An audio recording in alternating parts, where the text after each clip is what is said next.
kommen jetzt zur vorletzten Ausgabe der Containergespräche. The experience you made in Germany. Somebody who looks from outside, from Greece, to a German free structure. How was your experience on an artistical level?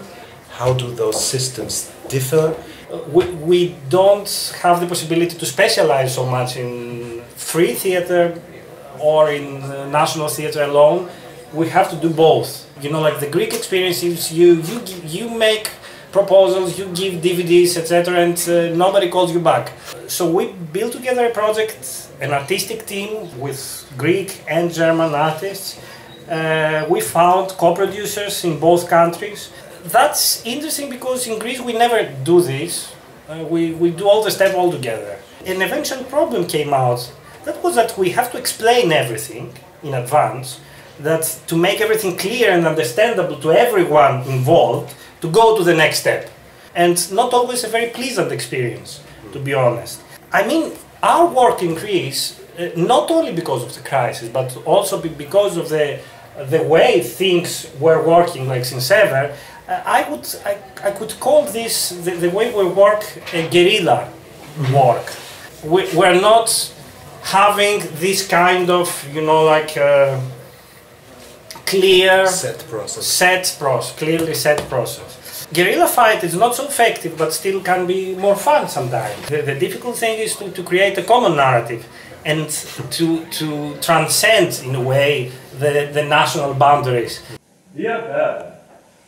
Wir werden nicht mit dem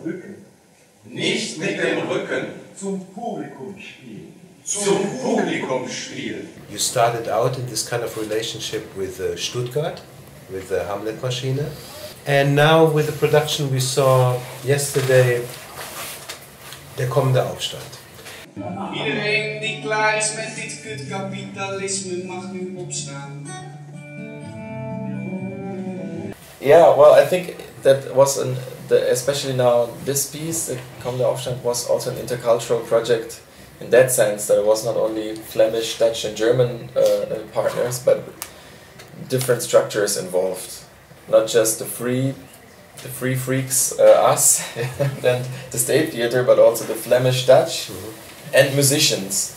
I think to open up the structure is very important, especially for the actors themselves, because that enables actors to make new experiences, and that's the biggest danger, I think, of a closed structure as the state theaters used to be. I mean, that's really changing right now, is that if you are really in this kind of working mode, that it's really after a while you do not get new impulses, and you probably fall back on certain routines as an actor, as a director, and that may be the biggest reason for these institutions, the state theaters, to open up, because they have recognized that there is a problem. You know? How about the, let's say, hierarchical situation?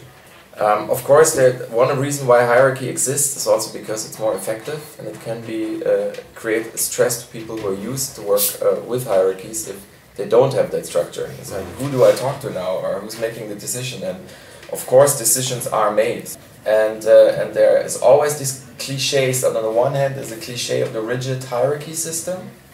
On the other hand, there's a cliche of the basic democratic, endlessly discussing assemblea that will never come to any conclusion. Yeah?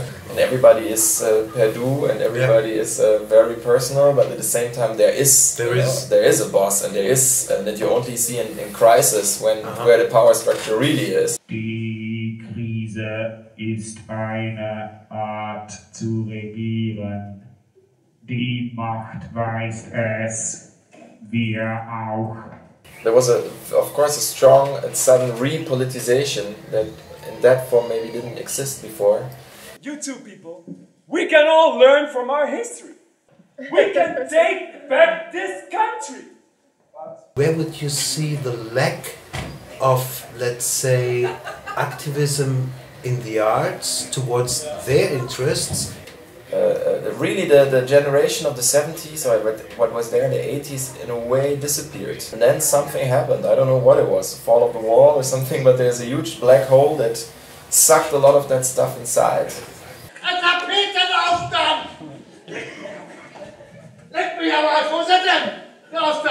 There's a disconnection.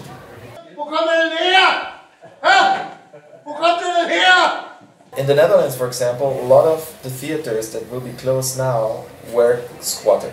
But those people who work in those theaters kind of don't carry the consciousness with them. Okay, we are part of an occupied structure, Good point. and maybe we will reoccupy it if they take it away. But it has become institutionalized. Yes, like that have started in the 80s Yes. from that history. And now after 30 years you see all these people there who are 50, 60 or so, and they get really, really comfortable and lazy. They all know each other, and very, like Netherlands is very small, and you have to be a friend of a friend of a friend to have the money. Even if that was most of the times true, like that the subsidies were given to not to the right persons, that wouldn't mean that the subsidies shouldn't be done at all. Entwicklungshilfe, wait, just 2 points. Entwicklungshilfe, knallhart durchgreifen. Raucher, knallhart durchgreifen. Just tell us something about it. This kind of argument, which completely puts culture under the law of economy, will just not work. So this way, I would say, different formats of crisis, we could say, in those 3 countries, and different handling of situations, definitely. Alle Menschen, die ein besseres Leben wünschen, sollen aufstehen.